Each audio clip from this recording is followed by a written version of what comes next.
Hello everyone. Now, if you've been following my journey on YouTube, you will know that it's been a tough one. And I have recently been facing the real possibility that I won't ever be able to do multisport again. Now, in summary, you'll find this in a separate video blog, but in summary, the problem is with the way para classification works, and it disadvantaged the category I've been put in, disadvantaged me because my right leg works okay. I'm assumed that I can run on 2 feet. I can't even walk on 2 feet, and because that's the category I've been put in, I can't use a wheelchair.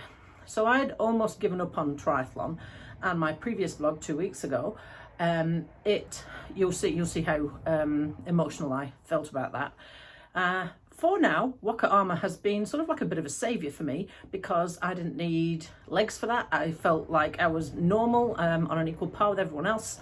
But recently it's been bugging me again. My time trial bike that I purchased in replacement of the Cervelo that we couldn't get work with the leg has been parked here on the indoor trainer ever since I bought it. Its back wheel is in storage, and I have got an e-bike which I ride outside, e-road bike. Now, here on Zwift, the data is real. So I can see how slow I am, how little power I have on hills, and it's been a massive learning curve. But I'm not one of those that give up easily, as you probably know. So I've been trying to problem solve how to get around the limitations I've got with the left leg, being the vascular demand is limited. So if I demand too much of the leg, it hurts because there's not enough blood flow getting to the muscle. That gives me a bit of a problem when it comes to walking, cycling, or anything that involves legs. That's why I can't walk much more than a kilometre. That's why I've been struggling with running and struggling with biking, and it's why I ultimately ended up needing an e-bike. But I saw the e-bike to start with as a way of getting back out, doing something I love, and being able to go further before the pain sets in. That's how I saw it. It was facilitating getting me back out on a bike and back into one of my happy places. But this one sitting here, which is the one I bought first before I realised I'd have this trouble, has been sitting here the whole time, and it's been slightly bugging me because that's the one I would want to ride if I was in a race situation. It's also been giving me a lot of problems because of its closed hip angle, which means my legs power is at a disadvantage, especially on the left hand side. So I've been working really hard to figure out a solution for this, and I've come to the realization that actually I can't expect my left and my right leg to do the same thing anymore. Now that might seem like duh, but when you are placed back on 2 feet and off you go, you're always going to try and default to what you know. So I worked hard to be able to walk evenly on 2 feet, and you wouldn't even be able to tell if I walked past you in the street now. Equally, I was trying to do that on the bike, and it just wasn't working. So my poor old knee replacement leg has been asked more of it lately.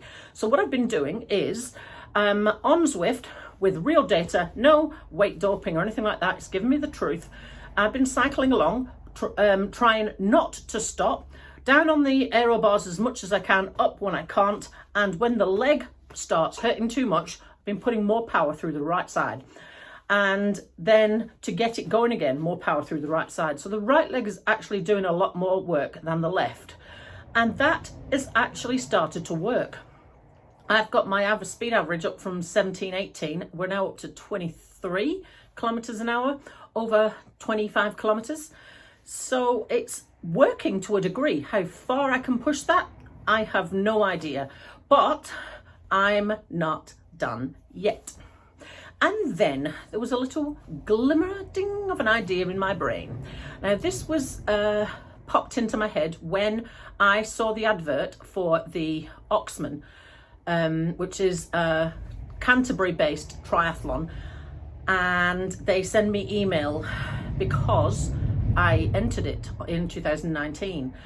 That year was the year I was recovering from the knee replacement. It was meant to be my comeback race, but the left foot had started. We hadn't yet identified the problem, and I was underestimating the issues it was giving me, and I actually couldn't finish the race. So the Oxman Aquabike was a DNF. I pulled out on the end of the first lap because I knew I wouldn't make it. So I had a little score to settle, but I know it's hilly in Canterbury, and I'm not sure whether this leg and that bike will be able to travel that distance and in a sort of acceptable speed in order for the whole world not to be waiting for me to come back. So I sent a wee email to John, the race director, and I explained the story. So of course my first and only DNF is the Oxman because I'd had a trouble with my left leg. I then had it amputated. I've got a little score to settle. I'm still struggling with the bike. I've got an e-road bike outside. I'm pretty sure I'll be able to get around 40k on that. If I don't make 40k's on this in time, can I use the e-bike? I didn't hear anything for a while. Suggested I contact Triathlon New Zealand, told him that story. They came back to me this morning, and he told me that I can actually use the e-bike and that I will be put into it. Obviously, he was worried about fairness for the rest of the athletes, and that I wasn't going to zip past them at 100 miles an hour and, and they'll feel like crap. So I suggested they put me into a para category, and then that separates that. So they spoke to Triathlon New Zealand about this, and Triathlon New Zealand were happy with it. So they are allowing me to enter the Oxman mini Oxman Aquabike using the e-bike if I need to, and I will be in an e-bike para category of my own. Now, I don't think you can appreciate the emotion that that creates inside me, because that race was supposed to be my comeback race. That race, the first one, I couldn't finish, and I need to get to the end. And I need to be able to prove to myself that I can do a multi-sport race again, even if there is no run on the end. Now, it's been my goal ever since losing a leg was really a realistic outcome for all of this. And I honestly and truthfully did not think it would be possible. And if you watch that previous video from 2 weeks ago, you'll see how I felt about having to give it all up. So I want to thank John Newsom from Oxman for allowing me to enter in, putting an extra category in for me. And I am going to, when I come back from England, having done the Waka Ama World Champs, I'm going to get back on this bike and bust this leg through 40k's and see if I can't get through that 40k's with or without an e-bike. So in November, I will hopefully be doing 750 metre swim, 46k bike, aqua bike, the mini Oxman in Canterbury. Yes, it's going to mean a heck of a lot. Yes, I'm going to need a handler. But I'll worry about that nearer to the time. So watch this space.